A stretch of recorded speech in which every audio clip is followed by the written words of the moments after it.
کا ریلیشن ہوتا ہے پائیدار، باپ کا ریلیشن، دادا دادی، نانا نانی، بیٹا بیٹی، بہو داماد، پوتے نواسے، بھائی بہن، پھپھی خالہ، جس کو قرآن بار بار بیان کرتا ہے حرمت علیکم امہاتکم وبناتکم واخوات. مجھے ایسا مزہ آتا ہے یہ آیت پڑھنے میں. یہ آیتیں دنیا میں کسی مذہب کے پاس نہیں ہیں، کسی مذہب، نہ ہندو کے پاس، نہ عیسائی کے پاس، نہ سکھ کے پاس.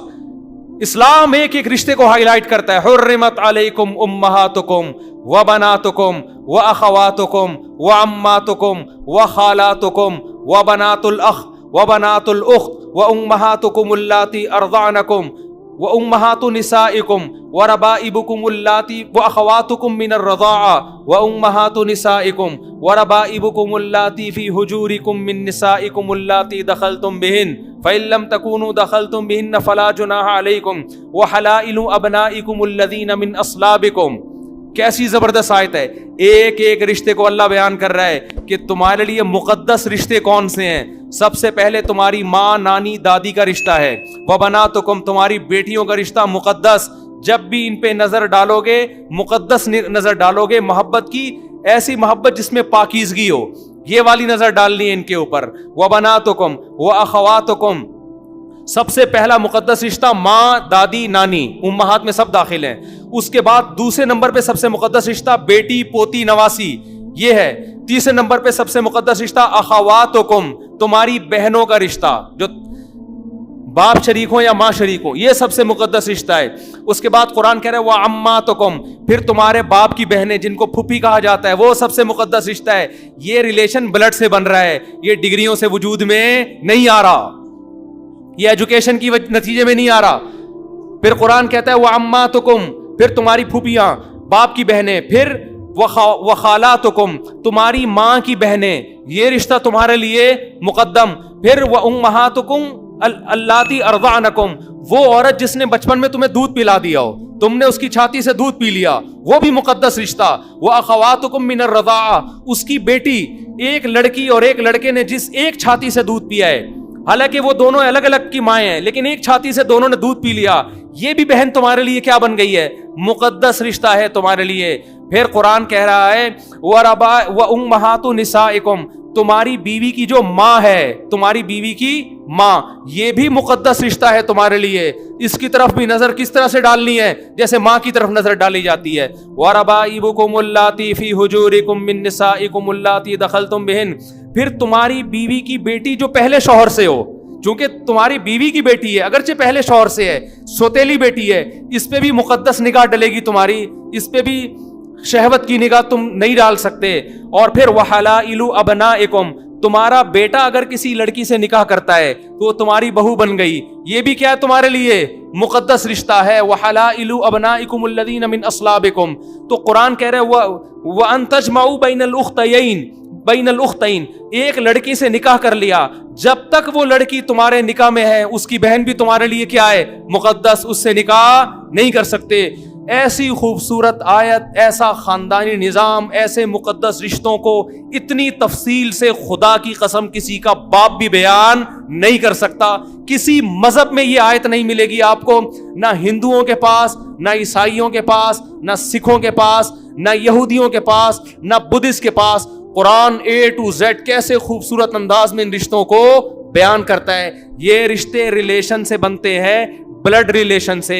ان ریلیشن کی بیس نہ سنگنگ ہے، نہ اداکاری ہے، نہ فلموں میں اچھی اداکاری، نہ ڈراموں میں اچھی اداکاری، نہ کسی فلم کا رائٹر بننا، نہ ڈرامے کا رائٹر بننا، نہ اچھی گلوکاری ہے، نہ اچھا کھلاڑی بننا. ان ریلیشن کا جو سبب ہے وہ کیا ہے؟ Blood relation. یہ خون کی وجہ سے وجود میں آئے ہیں. یہ ریلیشن اگر آپ کے نہیں ہوں گے، آپ بڑھاپے میں عذاب والی زندگی گزارو گے، ان ڈگریوں کو لے کے دنیا کو دکھاتے پھرو گے مگر آپ کو سکون دینے والا کوئی بھی نہیں ہوگا. لوگ آپ کے مرنے کا انتظار کریں گے. آج ہمارا جو لبرل طبقہ ہے نا، اس نے ہمیں اس نیچرل لائف سے دور کر دیا ہے. اور ان لبرل لوگوں کی زندگیاں جا کے دیکھو آپ کس عذاب میں زندگی گزار رہے ہیں. ان کے 3 پیس سوٹ اور ٹائی کو نہ دیکھا کرو، ان کی تنہائیوں کو دیکھو جا کے. الحمدللہ ہم سفر سے آتے ہیں، ہمیں ڈھیروں بچے ملتے ہیں استقبال کرنے کے لیے. عید بقرعید پہ خوشیاں ان بچوں کو دیکھ کے ہوتی ہے. کسی کی آمین ہو رہی ہے, کسی کو جناب کسی کے جو ہے نا وہ قرآن شروع ہو رہا ہے, کوئی حفظ مکمل کر رہا ہے, کوئی امتحان میں. ابھی کل میری بچی نے میرا خون پیا ہوا تھا, ابو میرے 90 نمبر آ گئے ہیں, ابو میرے 100 نمبر آ گئے ہیں, مجھے 200 روپے چاہیے. ہر بچے کا کچھ نہ کچھ آ رہا ہوتا ہے, کوئی فیل ہو رہا ہوتا ہے, وہ بتا نہیں رہا ہوتا گننا بن کے. جس کے اچھے نمبر آ رہے ہیں 1 گھنٹہ میرے پیچھے پڑی رہی, ہم بھی نیمبو نچوڑ نکلے. ہم نے کہا نہیں بھائی نہیں دے رہے ہم 200 روپے, اب نمبر تو آتے رہیں گے, دے دیں گے ویسے ہی بچے کو تھوڑا نا انجوائے کرنے کے لیے. یہ خوشیاں ہیں میرے بھائی, یہ ڈگریوں کی محتاج نہیں ہے. پیچھے پر بچے کا مانگنا بھی اچھا لگتا ہے. ایک صاحب نے مجھے کہا میں بچوں کے لیے کھلونے لے کے جاتا ہوں, بچے خوش ہوتے ہیں, میرا دل باغ باغ ہو جاتا ہے. آپ کے بچے ہی نہیں ہیں, کیا کرنا ہے ایسی دولت کا یار. اب غریب آدمی کہے گا میں کیا لے کے جاؤں, غریب کے بچوں کے کھلونے اسی اسٹائل کے ہوتے ہیں, اس کو انہی میں مزہ آئے گا. تو گھروں میں رونق پیدا کرو, سمجھ رہے ہو, رونق پیدا کرو گھروں کے. گھر دیواروں سے نہیں بنتا, افراد سے بنتا ہے. میں بڑے کروڑ پتی لوگوں کے گھروں میں جاتا ہوں, اب تو میں بہت گھومنے پھرنے لگا نا, اب تو ٹک ہی نہیں رہا. تو ہزار کے گز کے بنگلوں میں جاتا ہوں, دیواریں کھاتی ہیں. اتنے بیڈ روم بنا دیے, ان بیڈ روم میں سونے والے بندے ہیں نہیں, بیڈ روم بہت ہیں. یہ کس کا ہے بھائی, یہ ویسا ہی ہے, یہ کس کا, یہ بھی ویسا ہی ہے, یہ کس کا, یہ بھی ویسے, یہ میرا ہے. کیا کرنا ہے بھائی, دیواریں کھا رہی ہیں یار, اس سے اچھا تو ہمارا گھر ہے یار. میرا ذاتی گھر اب تک کوئی نہیں ہے, اب تک کوئی نہیں ہے. لیکن ان ذاتی گھروں سے الحمدللہ زیادہ سکون اللہ مجھے دیتا ہے جن کے ذاتی دیواریں ہیں, ٹائلیں. بچے ذاتی نہیں ہیں, بچے ادھار لیے ہوئے ہیں, ٹھیک ہے نا. محلے والے بچے آ جاتے ہیں تھوڑی دیر کھیلنے کے لیے, چھوڑ دو, اٹھا کر پھینک دو باہر گلی میں. نئی تہذیب کے انڈے ہیں گندے. بڑھاپے میں تمہیں تمہاری اولاد محبت دے گی.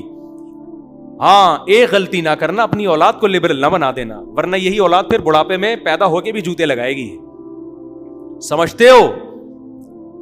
مذہب سکھاؤ اپنے بچوں کو, مذہب دبا کے پیدا بھی کرو اسپیڈ کے ساتھ, کسی کی نہ سنو اس میں, اور بڑھا دو اسپیڈ, تھوڑی سی آنچ تیز کر دو تھوڑی سی. گوشت گل نہیں رہا ہوتا نا, بیگم کیا کرتی ہے جا کے تھوڑی سی آنچ, بھائی کوکر میں دیکھ لیا اب تک ہو گیا, تھوڑی سی آنچ کیا کر دی, اسپیڈ اور بڑھاؤ, کسی کی نہ. اس میں عورت کی صحت بھی ہے, صحت ہے عورت کی. 90-99 سال کی عمریں ہوا کرتی تھی دادیوں نانیوں کی, کیونکہ نیچرل لائف تھی, بچے پیدا ہو رہے تھے. تو روک کے موٹاپا آ رہا ہے عورتوں میں, بریسٹ کینسر الگ ہو رہا ہے, پتہ نہیں کیا کیا بیماریاں جو کبھی باپ دادا نے سنی نہیں. تو پیدا ہوں گے, پھر ان کو کیا سکھاؤ, مذہب, مسجد سے تعلق پڑھاؤ. میں نہیں کہہ رہا ایجوکیشن تو ضروری ہے, بہت ضروری ہے, پڑھاؤ بھی ان کو. مذہب سے رشتہ ان کا ختم نہ کرو, بڑھاپے میں عیش کرو گے. اور یاد رکھو آج کل بڑھاپا بہت جلدی شروع ہوتا ہے, زیادہ ٹائم آپ کو بڑھاپا 90 سال میں ایسا کچھ بھی نہیں ہے. 50 سال میں آپ, عامر لیاقت ہے جو کہہ رہے کہ میں بھی جوان ہوں گے, ہم کسی پہ بدگمانی نہیں کرتے, ورنہ 50 سال میں بندہ گیا, بولو کیا اس زمانے میں احساس کمتری میں آنا شروع ہو جاتا ہے, کیونکہ وہ صلاحیتیں ختم. ٹھیک ہے میں نہیں مانتا 50 سال میں 60 جو صحت کا خیال کرتے ہیں 80 سال میں بھی جوان رہتے ہیں, لیکن ریلیشن آپ کے آہستہ آہستہ کمزور ہونا دوست چھوڑنا شروع کر دیتے ہیں. تو اس لیے میرے بھائی جو نیچرل لائف ہے نا, انس ابن مالک رضی اللہ تعالیٰ عنہ کہتے ہیں میں نے اپنے 100 بیٹوں کو زندگی میں چلتے پھرتے دیکھا ہے. بیٹیاں کتنی ہوں گی, ان کی تو باندیاں بھی ہوا کرتی تھیں, آج کل باندی کا نظام گیا ہوا ہے, آپ 100 کے امید پہ نہ رہیں. تو پھر آپ ڈگریاں بھی ہوں آپ کی, سمجھ رہے ہو نا, پھر آپ. تو میں نے ان بزرگ سے کہا کہ حضرت شادیوں پہ زیادہ زور لگا دیتے نا, ایک CA کر لیتے بس کافی تھا, اس میں بہت پیسہ مل جاتا ہے, ایک ڈگری تھی کافی تھا. ایک ملک کا وزٹ کر لیتے امریکہ کا یا سعودیہ کا یا کسی, کافی تھا. باقی فوکس کس کو کرتے, یہ پیسہ کہاں لگاتے, شادیوں پہ لگاتے. بچے دے مر 4.5 پیدا کرتے. پوتوں سے دادوں نانوں کو کتنی محبت ہوتی ہے, دل بہلاتے ہیں. ہمیں اپنی دادی یاد آتی ہیں, ہمیں اپنے نانا یاد آتے ہیں, کیسا دل بہلاتے تھے یار ہم سے. تو یہ تو نیچرل لائف ہے یار. دادے کو پوتا چاہیے, ایک نہیں ہول سیل کے حساب سے پوتے چاہیے, اور پوتوں کا بھی دل باپ سے کم دادا سے زیادہ لگتا ہے, یہ بھی نیچرل ہے. بچے کو ماں اتنی اچھی نہیں لگتی جتنی نانی لگتی ہے. ہماری والدہ اللہ ان کی مغفرت فرمائے, ہمارے تو بچے لڑتے تھے, وہ کہتے تھے دادی ہمارے گھر میں رہیں گی, دوسرے کہتے تھے دادی, ایک چینل بہت پالے ہوئے ہیں نا ہم نے, تو وہ کہتے تھے ہمارے گھر میں دادی, ہمارے گھر میں. بچوں کو بھی نانی دادیاں چاہیے, دادی نانیوں کو بھی پوتے نواسے چاہیے, چاہے کتنی لبرل ہو جائیں, کتنی. دیکھو یوٹیوب پہ انٹرویو پڑے ہوئے پڑھی لکھی عورتوں کے, بڑی بڑی پوسٹوں پہ جاب کی ہے اور اس کے بعد تنہائی کی زندگی گزار رہی ہیں. ایک آخری بات کر کے میں یہ بات ختم کرتا ہوں. میں نے گوگل پہ ایک مضمون پڑھا کچھ دن پہلے, ایک بہت ایجوکیٹڈ خاتون کا, پڑھی لکھی خاتون کا. انہوں نے کہا کہ ہمارے ہاں بوڑھوں کے ساتھ بڑی ناانصافی ہو رہی ہے. ہمارے ہاں کے بوڑھے, وہ مغرب زدہ خاتون ہے نا, مغرب کی ڈسی ہوئی, ہمارے ہاں بوڑھے بڑھاپے میں اپنی اولاد کے رحم و کرم پہ ہوتے ہیں. گوروں میں ایسا نہیں ہے. گوروں کے ہاں بوڑھوں کی کیئر کون کرتی ہے؟ گورنمنٹ کرتی ہے. نہیں آئی سمجھ میں بات؟ گوروں کی تعریف ہو رہی ہے کہ ان کے ہاں بوڑھوں کو گورنمنٹ پالتی ہے, ہمارے ہاں اپنی اولاد کے ٹکڑوں پہ پل رہے ہوتے. کس قدر دماغ خراب ہو گیا, آپ اندازہ لگاؤ. جو ان کا سب سے بڑا عیب تھا اس کو خوبی بنا کے پیش کر دیا, جو ہماری سب سے بڑی خوبی تھی اس کو عیب بنا. ہمارے ہاں بوڑھے ماں باپ اولاد کے ٹکڑوں پہ نہیں پلتے, اولاد کا مال اپنا مال سمجھ کے کھاتے ہیں. 99% اولادیں اپنے ماں باپ پہ خرچ کرنے میں فخر محسوس کرتی ہیں. 1% بے شرم لوگ تو ہر جگہ ہی ہوتے ہیں. کوئی سروے نہیں ہوتا ان لوگوں کا, پھینک دیتے ہیں. اور وہاں مجھے ایک بات خیال آئے, میں نے کہا اگر وہاں گورنمنٹ ماں باپ کو پال رہی ہے, اولادیں نہیں پال رہی, تو بچے بھی پھر گورنمنٹ سے پلواؤ, ماں باپ سے نہ پلواؤ. لا یہ ہونا چاہیے. کوئی عورت بچہ پیدا کرتی ہے, گورنمنٹ کہے گی یہ آپ کے ٹکڑوں پہ نہیں پلے گا, آپ نے فیڈ کرا دی تو پی لیا, نہیں پیا آپ کے رحم و کرم پہ نہیں, تاکہ آپ کا احسان رہے. نہ, اس بچے کو کون پالے گی؟ گورنمنٹ پالے گی. بچپن میں ماں باپ سے اولادیں پلواتے ہیں, وہاں گورنمنٹ انوالو نہیں ہوتی. لیکن جب ماں باپ کو پالنے کا ٹائم آتا ہے تو گورنمنٹ پالے گی. کیوں؟ یہ الو کے پٹھے کیوں نہیں پالیں گے؟ نہیں آئی بات میرا خیال ہے سمجھ میں. بہت مشکل ہے بھائی یہ باتیں سمجھانا. ان کمبختوں نے ماں باپ کو بچپن میں تو نچوڑ لیا. باپ کو نہ بھی نچوڑا ہو اس کلچر میں, ماں کو تو نچوڑ لیا نا, ساری محبتیں ماں سے لے لیں. ایک بزرگ کا میں بیان سن رہا تھا, بڑی پیاری بات کی انہوں نے. ابن قیم رحمہ اللہ کا ایک واقعہ نقل کیا کہ ابن قیم رحمہ اللہ کہیں اسلامی حکومتیں تھی 700 سال پرانے, کہیں سفر کر رہے تھے, تو ایک گھر میں نے ایک عورت کی آواز آئی چیخنے کی. انہوں نے اپنے بچے کو گھر سے باہر نکالا, اس بچے کو اپنے, اور کہا دفع ہو جا, تو میرا نافرمان ہے. بہت لتاڑا, کوئی نافرمانی کر رہا ہوگا, اور اس گھر میں دوبارہ کبھی قدم نہ رکھنا. اور دروازہ بند کر دیا. بچہ ٹینشن میں پریشان, بالآخر بچہ گلی کے نکڑ پہ گیا اور سوچتے سوچتے واپس آ گیا, اور پھر دروازے پہ آ کے پڑ گیا. آنکھ لگ گئی, ماں نے دروازہ کھولا, پھر دھکے دیے اس کو, نکل جا یہاں سے. تو بچے نے جواب میں کہا, ابن قیم رحمہ اللہ یہ ساری کاروائی اپنی آنکھوں سے دیکھ رہے ہیں.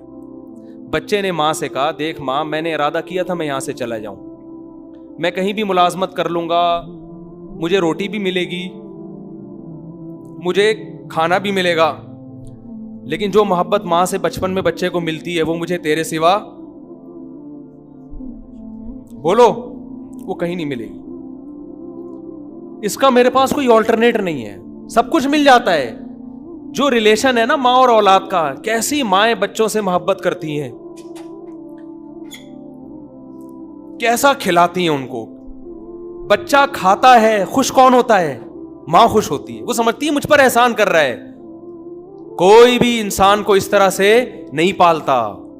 آپ کو جو بھی کھلائے گا, کھلانے والا اپنا احسان سمجھے گا, میں اس کو کھلا رہا ہوں, تانے دے گا. ماں باپ کا رشتہ وہ رشتہ ہے کہ آپ کھاؤ گے, پیٹ ماں باپ کا بھرتا ہے. اس نے کہا کہ یہ محبت مجھے تیرے سوا کہیں بھی, چاہے وہ مارتی پیٹتی بھی ہو, اس کے باوجود وہ محبت جو ماں دیتی ہے وہ کوئی اور نہیں دے سکتا. میں انگریز سے کہتا ہوں, تم نے یہ بچہ بچپن میں ماں کے حوالے کیا, گورنمنٹ کے حوالے کیوں نہیں کیا؟ چائلڈ ہاؤس بناتے, اس میں ملازم رکھتے, وہ ملازم ان بچوں کو پالتے, فارم میں جیسے بکرے پلتے ہیں. جیسے تم بوڑھوں کو پال رہے ہو نا اولڈ ہاؤس میں, جیسے فارم میں بچڑے پلتے ہیں نا ہمارے ہاں, ایسے ہی بوڑھوں کی کیئر ہوتی ہے فارم میں. دیکھو ہمارے ہاں فارم میں جو بچڑے پلتے ہیں نا وہ انسانوں سے زیادہ اچھے پلتے ہیں. ان کی ویکسینیشن کا پورا انتظام ہوتا ہے, ان کی خوراک کا پورا انتظام ہوتا ہے, دھوپ لگائی جاتی ہے, ان کو صفائی کا انتظام کیا جاتا ہے, لیکن ان بچڑوں کو محبت بولو ملتی ہے کیا؟ جیسے اولاد کو پالا جاتا ہے وہ عزت، وہ محبت نہیں ملتی. اولڈ ہاؤس میں بوڑھے ماں باپ پل جاتے ہیں. گھر میں رہ کے اولاد سے جو محبت ملتی ہے وہ محبت جو بچپن میں ماں باپ سے اولاد کو ملی تھی وہ محبت اولڈ ہاؤس میں بولو نہیں ملے گی, وہ گھر میں ہی ملتی ہے. تو میں گوروں سے کہتا ہوں تم لوگوں نے بوڑھوں کے پالنے کا تو انتظام کر لیا, ان بوڑھوں سے بچپن میں بچے کیوں پلوائے تم نے؟ ان کا کیا قصور تھا؟ سمجھ میں آ رہی ہے بات؟ ان بچوں کو بھی چائلڈ ہاؤس میں داخل کر دیتے اور گورنمنٹ پالتی ان کو. بچے تو آپ نے ماں سے پلوا لیے, بچوں سے ماں پلوانے کے لیے آپ تیار نہیں ہیں. بچوں کو آپ نے رائٹ دیا ہوا ہے, پالنا چاہو تمہاری مرضی, ورنہ تمہارے ٹکڑوں پہ یہ مائیں نہیں پلیں گی, گورنمنٹ پالے گی ان کو. تو یہ غلط ہے یہ نظام. ہم کہتے ہیں جس ماں باپ نے بچپن میں اولاد کو پالا محبت کے ساتھ اپنے سینے سے لگا کے, اس اولاد کی ذمہ داری ہے. دیکھو ایک ماں اور ایک باپ 10 بچوں کو محبت سے پالتے ہیں, بڑھاپے میں کام آسان ہو گیا. 10 کی ذمہ ہے کس کو پالیں؟ 2 کو پالیں. ان کے لیے آسان ہے, محبت سے پالیں, عزت سے پالیں ان کو. تو اس لیے میرے بھائی ڈگریوں سے زیادہ فوکس کس کو کر لو؟